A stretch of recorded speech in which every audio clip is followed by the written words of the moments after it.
સામાજિક કાર્યકર મુન્દ્રાનો રહેવાસી છું. મારું નામ સમા અબ્દુલ મજીદ છે.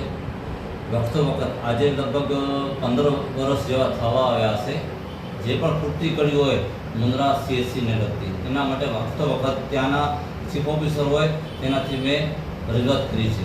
ઘણા સમય પહેલાં અહીંયા આપણે ડાયાલિસિસ સેન્ટર માટેનું કોઈ સ્કોપ નહોતું, ત્યારે એની પર રજૂઆત કરી હતી. એના માટે જનરેટર માટે પણ રજૂઆત કરી હતી, ને જે રજૂઆતો સંતોષકારક અત્યારે કાર્યરત થઈ ગઈ છે. ત્યારે હજી પણ જે જૂની રજૂઆત હતી મારી, જે એક્સરે મશીન, જે ડૉક્ટર સાહેબ પોતે કબૂલ કરે છે કે 20 વર્ષ જેવું સમય થઈ ગયો, એક્સરે મશીન એમ જ પડ્યું છે. એનું કારણ એક જ છે કે ટેકનિશિયન કોઈ મળતું નથી, યા તો કોઈ એ લોકોને નોકરી ઉપર રાખવામાં આવ્યું નથી, જેના હિસાબે આ એક્સરે મશીન સડી રહ્યું છે. આવી હાલત છે સરકારની. તો સરકાર વહેલા તકે જો ડિપ્લોમા કરેલા હોય કોઈ પણ યુવાનો, તો એની ભરતી થાય. એ બાબતે મારી પણ અરજ છે કે આવી રીતે ભરતી કરવામાં આવે, જેથી જે આપણી ગરીબ પ્રજા છે, આ CHC મુન્દ્રા 62 ગામડાઓને સમાવેશ કરતી એક CHC છે, જેની અંદર આપણે કેવું કે A to Z સેવાઓ મળવી જોઈએ. જે નથી મળતી તો આ ગરીબ પ્રજાને સેવા કેવી થશે? અને જે આપણે પોસ્ટમોર્ટમ કરીએ એના માટે જે સફાઈ કર્મચારી જે હોય એ બરાબર સફાઈ થતી નથી. તો હાલમાં જે 2 બનાવ બન્યા છે, ત્યારે રૂમનું અમે જ્યારે નિરીક્ષણ કર્યું ત્યારે જોવા મળ્યું કે એટલી ગંદકી હોય છે કે આપણે જોઈ શકીએ કે ક્યાંય બીજી કોઈ જગ્યા ચાલ્યા ગયા છે, આ CHC છે કે બીજી કોઈ જગ્યા છે, એવો અનુભવ થાય છે. તો જરૂરી છે. સાહેબ, આપનું નામ જણાવશો ને તમારી જે રજૂઆત છે એ રજૂઆત આરોગ્ય વિભાગ માટે છે, તો શું કહેવા માગશો? મારું નામ ચૌહાણ ગજેન્દ્રસિંહ છે. હું પોતે એક આરોગ્ય વિભાગમાં એમ્પ્લોયર તરીકે જોબ કરું છું. ને અત્યારે હું મુન્દ્રાની જે પબ્લિક છે એને તકલીફમાં જોઉં છું, ત્યારે મને એવું થાય છે કે કાંઈક કમી છે આપણા મુન્દ્રામાં આરોગ્ય ક્ષેત્રે.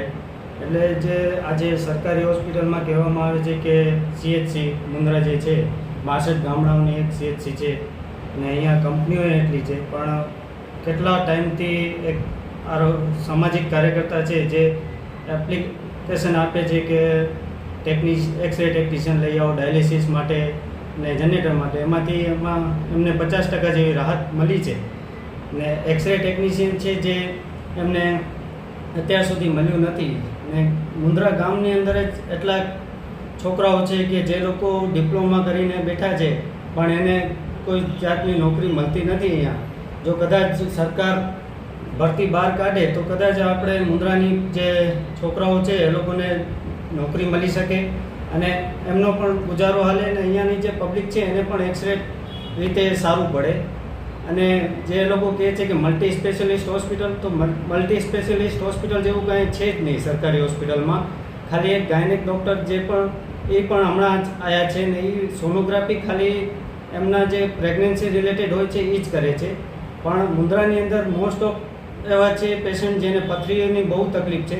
તો હું કહેવા માગું છું સરકારને કે અહીંયા એક રેડિયોલોજિસ્ટ જે એક્સરે ને સોનોગ્રાફીનું સાચવી શકે, અને એક ઓર્થોપેડિક ડૉક્ટર અને એક MD ડૉક્ટરની જરૂરત છે મુન્દ્રાની અંદર, જે પૂરતી પાડે તો બહુ સારું રહેશે. એના સિવાય તમને શું લાગે છે ખૂટતી કડી હોઈ શકે?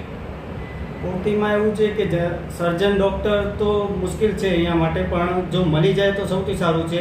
કેમ કે અહીંયાથી આપણે જવું પડે છે ભુજ કે ગાંધીધામ, ત્યાં જવું પડે છે. ત્યાં જઈને પણ પેશન્ટ બહુ હેરાન થાય છે, ને ભુજ GKમાં જઈએ છીએ ત્યાં પણ જગ્યા મળતી નથી એ લોકોને. એટલે જો કદાચ અહીંયા બધી પૂરતી મળતી હોય તો અહીંયાની પબ્લિકને પણ સારું થાય. કેમ કે આટલા વર્ષોથી મોટી CHC કહેવાય, એટલે સુવિધા હોવી જોઈએ અહીંયા, પણ એ પૂરતી પાડી શકતી નથી સરકાર. અને એક્સરે ટેકનિશિયનમાં તો ખરેખર ડિપ્લોમા હોય કે ડિગ્રીવાળા હોય, એ એક્સરે તો ટેકનિશિયન એ જ રીતે પાડવાના છે. તો આપણે થોડીક તો રાહત મળે એમ.